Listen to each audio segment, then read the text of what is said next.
السلام علیکم۔ کے الیکٹرک کی بدماشی اور دادا گیری نامنظور، بجلی بلوں میں ٹیکسز کی بھرمار کے خلاف کراچی کی تاجر برادری ڈٹ گئی، شٹر ڈاؤن ہڑتال شروع کر دی۔ کیا آپ حالات حاضرہ سے آگاہی حاصل کرنا چاہتے ہیں؟ خبر کے پیچھے چھپے اصل حقائق جاننا چاہتے ہیں تو ابھی سبسکرائب کیجئے جلمل پاکستان کو اور ساتھ ہی گھنٹی کے نشان پر کلک کر دیں۔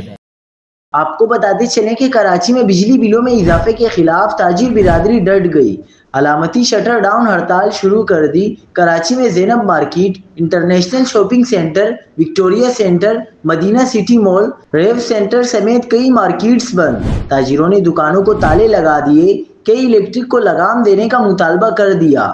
مہنگی بجلی اور کیپیسٹی چارجز کے خلاف تاجروں نے احتجاج کرتے ہوئے علامتی ہڑتال شروع کر دی ہے۔ آج صدر الائنس مارکیٹ اینڈ مال ایسوسی ایشن کی جانب سے مہنگی بجلی اور کیپیسٹی چارجز کے خلاف صدر کی مارکیٹیں بند کرنے کا اعلان کیا گیا تھا، جس پر عمل درآمد شروع کر دیا گیا ہے۔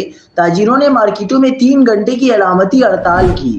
تاجر رہنما فہیم نوری کا کہنا تھا کہ پہلے مرحلے میں صدر کی مارکیٹیں بند کی ہیں۔